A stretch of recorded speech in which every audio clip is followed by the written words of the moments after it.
Ahoy Christ the Redeemer in Rio de Janeiro. Today is the day we go up the hill to see the big man, and we're going to decide whether it's worth it. There's a lot of hassle and it's an emotional roller coaster. There are highs. I feel a bit starstruck. I feel like I know him. And there are lows. It's amazing how fast you can go off a place. It's just chaos. But ultimately, we're going to decide whether it's worth it. There are 3 different ways to get up there. You can either catch the Cog train, take a bus, or you can hike it. Now obviously we're not going to hike it. I can't think of anything worse. We're catching a Cog train, we've got our tickets, let's go. What I hadn't anticipated is the amount of grief getting a ticket. It's been a pain in my ass, let me tell you. The website kept crashing, kept asking for information that we don't have, you couldn't check out as a guest. So in the end I just had to wave the white flag and come down and use the machine. Anyway, we've got them. It's 8 o'clock and we're boarding at 8:20 on one of these trains that goes up the hill. Eladi. Everywhere we go in Rio, I'm going to have this fake wallet in my pocket waiting to be stolen to establish whether it's as bad for thieving and pickpocketing as well to believe. Inside there's like 2 old hotel room keys and some old currency from Chile worth about 75 cents, so they're welcome to it. Let's see. I'll keep you posted. Goes without saying you've got the usual bollocks before you get up there. It's always the same, innit? Thank you. Mandatory photo. Not allowed to not have a photo taken.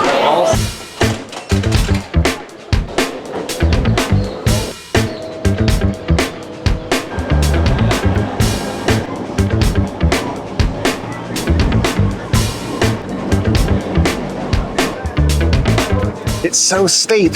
Everyone keeps dropping stuff and having to run after them. Off the train and into an elevator now. Room for a big lad. Goes it.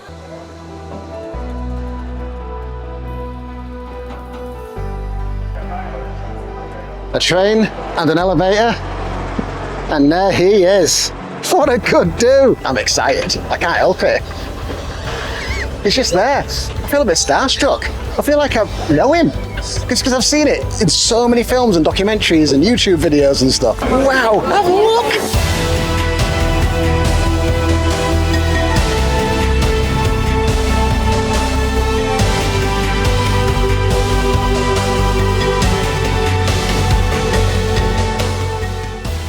I can't believe how excited I am. This is absolutely amazing. He's just there in real life. Well, in a fashion. It's debatable whether he was in real life at all when you come to think of it.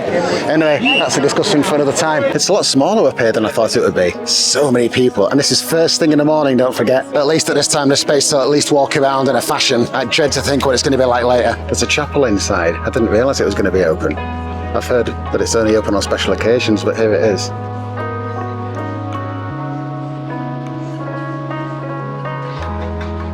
That's ace in there.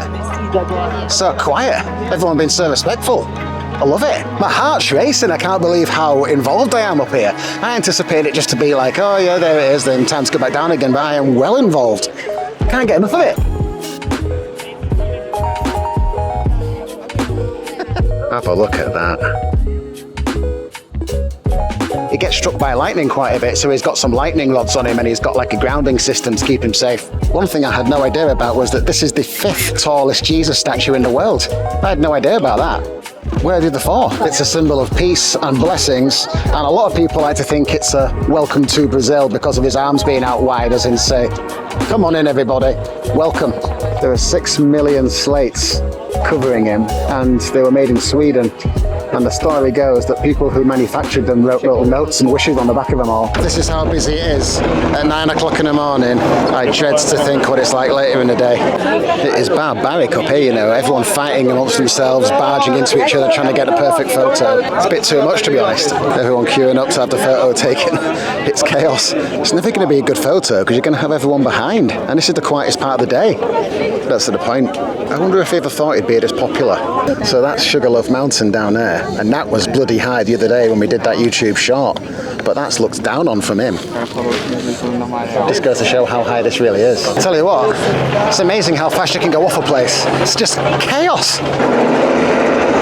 In 2008, 2 Norwegian fellas, I'm not quite sure where they jumped from, whether it was here or up there, but they just jumped off the side and parachuted all the way down. Fair play, fellas. Not for me. I'm not going to lie, it's starting to piss me off a bit. It's just chaos. It's just absolute chaos. There's no security guards or anything. It's like a stampede. In helicopters, thousands of people. What must he think? Despite all these people, wallet's still going. Just wanted to let you know. I'll keep you posted. This guy's got to be taking the piss. Look at that selfie stick. What on earth? God, look at it. It looks like he's going fishing for marlin. Just look at it. I mean, seriously, it's a bit too much, isn't it? FFS. For me, the novelty really does wear off after about half an hour. Once you've got your photo, once you've had a look, once you've been bumped into 67 times, once you've seen about 30,000 of these, I've very nearly had enough now, and there really is no escape. Just like this the whole way around, there's nowhere where you can just catch your breath and just mind your own business for a minute. How times change, pal. How times change. All the house prices in Rio were affected by Christ the Redeemer, because obviously if you've got a nice view of him, your property's worth more. With all these people though, what I don't get is that you're never going to get a good photo. There's always going to be someone else in it. So just come up, quick selfie, like this. Job done. A gap. There's a gap. I knew we'd find one eventually. Feels like an invasion. Helicopters just flying everywhere, people bumping into you. And how on earth that survived? I've got no idea, but it has. Let's hit the crowd with everybody.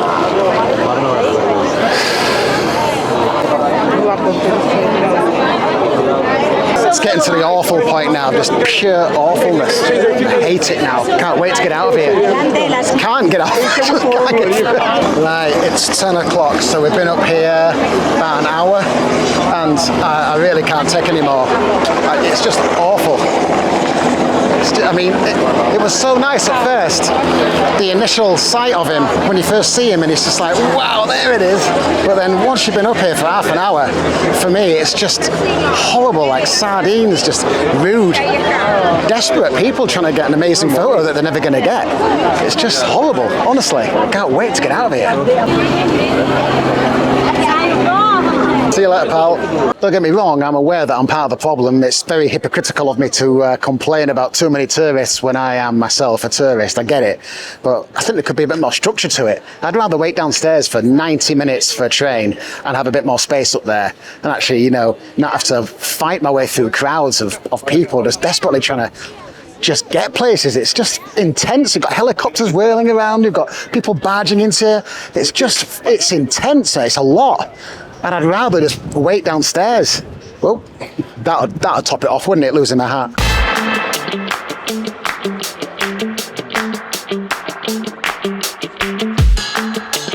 I feel like warning them. Just like, brace yourselves, brace for impact. Long line for the train now, of course. I can't believe it's this busy at this time of day. Obviously it's going to be busy, it's a wonder of the world, but I just can't help but compare it to other things that I've seen and other wonders that I've seen, and it's just not been that busy. It really has not. None of them have been that busy at this time of day. What the fuck is going on here now? No one's got a clue what's going on. I don't even know where I am. I don't even know where I'm going.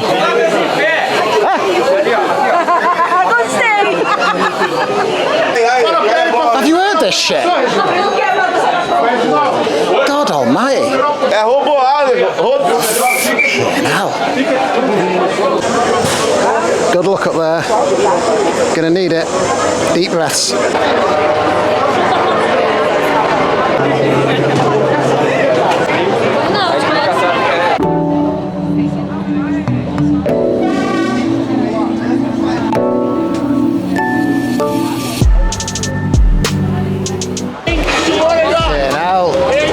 Me out of here. Fucking whistling at me all the time. It does my head in. And breathe. We made it. And so did the wallet.